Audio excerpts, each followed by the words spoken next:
Elliot, Breaking Bad Customer Service. Breaking Bad Customer Service, Steve Elliott.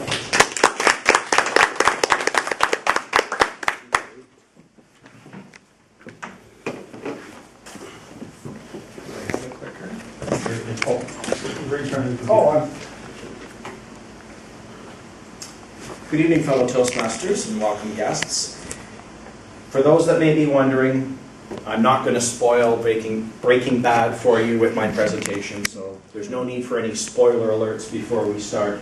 I am going to talk about a subject that's very passionate to me, and that is customer service, and perhaps give you some insights into the behind the scenes of customer service from another perspective. So why is customer service important? I was stunned by the first number on this graph. Customers are more fickle than ever. And when you really think about it, a lot of the products and services we offer are available at a wide range of retailers. Levi's jeans, you can get them at Walmart, Target, Sears, The Bay, the Levi's store. There are lots of places to choose from. If you have a bad experience in one of those stores, you can take your business elsewhere. And when people do have a bad experience, the majority of them are going to other places. So customer service becomes very, very important. The other thing that customer service can do for you is it can rescue a bad situation, but if you have a bad situation, it can undo a whole lot of good. And as you can see in the number there, one bad experience is now it's going to take 12 positive experiences to win that customer back. That's a lot of work that the frontline associate is going to have to do. From the perspective of the companies get it. They understand that it's important. It is more costly, more involved to recruit new customers to come to your store than it is to retain a loyal base. So it is in their interests to keep you as a loyal customer. And as you can see here, 90% of North American firms agree that it is a high priority. So this begs the question, why do so many companies get it wrong? Why do we have bad customer experiences out there time and time again as customers? Hopefully, I thought this was kind of cute where we're calling into the customer service desk and getting these kind of prompts that are telling us to direct our anger, and sometimes you wish that you did have a press 3 for tips on learning how to live with disappointment. Because as a customer, just when you think you've got a great experience, there's one thing that just unravels everything. Okay, now I'm going to show off my PowerPoint presentation skills. Prepare to be dazzled. Whoa! So, why do I think customer service is such an issue in the retail stores and why it's such a problem and a barrier at times? They're internal customer service programs.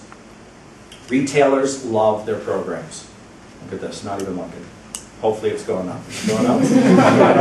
Okay. These are just a few of the internal programs that I've been subject to, there's one more, in just 2 retailers. So these are all internal programs that were designed by somebody in head office that says, we need to do these standards every time we engage a customer. What ends up happening? The field associates and the management team ends up focusing on the outcome, focuses on the measurement instead of the outcome. And so they get driven into the numbers instead of actually looking at what behaviors are holding us back from providing excellent customer service. I'll show you a little bit of what I mean here. So my last employer at PetSmart had a model called Unleashed Customer Service.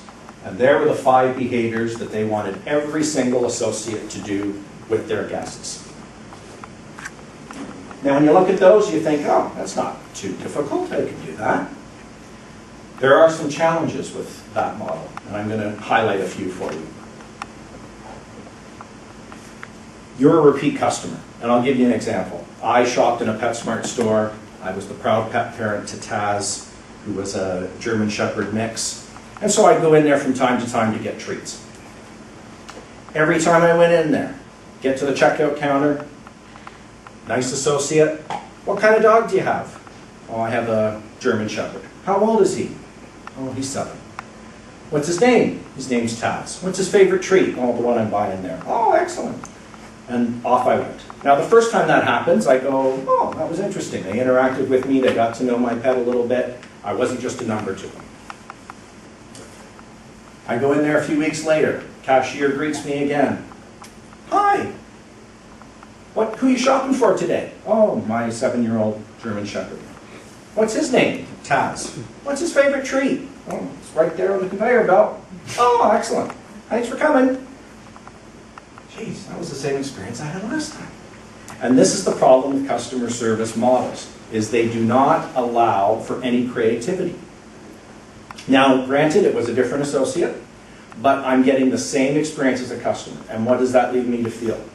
I'm just another one on the conveyor belt. That somebody has told this associate, talk about every pet parent. There's no creativity. There's no room for the associate to actually engage the customer in a different and more meaningful way. It also suggests that every customer is the same. So picture the customer that knows where their dog's food is and walks into the store, and he gets encountered by an associate who starts to ask him a whole bunch of questions about his pet. He wants to be in and out. He doesn't need a whole bunch of questions and stuff going on. So it wears on that customer as well because you're not matching their needs. So it doesn't really tailor itself very well. Not adaptable at all. And it's also an all or nothing proposition. As a manager, I'm looking to see, are they delivering every single one of those unleashed services? And in most cases, the best I could ask for would be 2 of 5. Maybe 3 of 5, if I'm lucky. And like I said, there's no creativity. So how do we fix that? Well, companies that get it allow their frontline associates to make their own decisions and to decide what good customer service looks like to them, and doesn't get hung up on driving a metrics and driving a number. The employer I currently work for, the customer service mantra, fast, fun, and friendly. That's it. That's what you have to deliver as an associate. PetSmart saw the error of their ways and changed to connect, assist, recognize, and give energy to the customer. So they saw that their model was flawed. And I think when you allow for the frontline associate to have that creativity, it really benefits the customer in the long run because he can focus on the customer and not worry about a metric. You want to make sure you're rewarding all customer service wins, and the good companies do that. And finally, give that feedback to the associate as quickly as you can, because that will in turn allow them to continue to repeat the behavior that you want repeated. So customer service programs as a whole are good, but they need to be less structured and more focused on the actual customer. Thank you.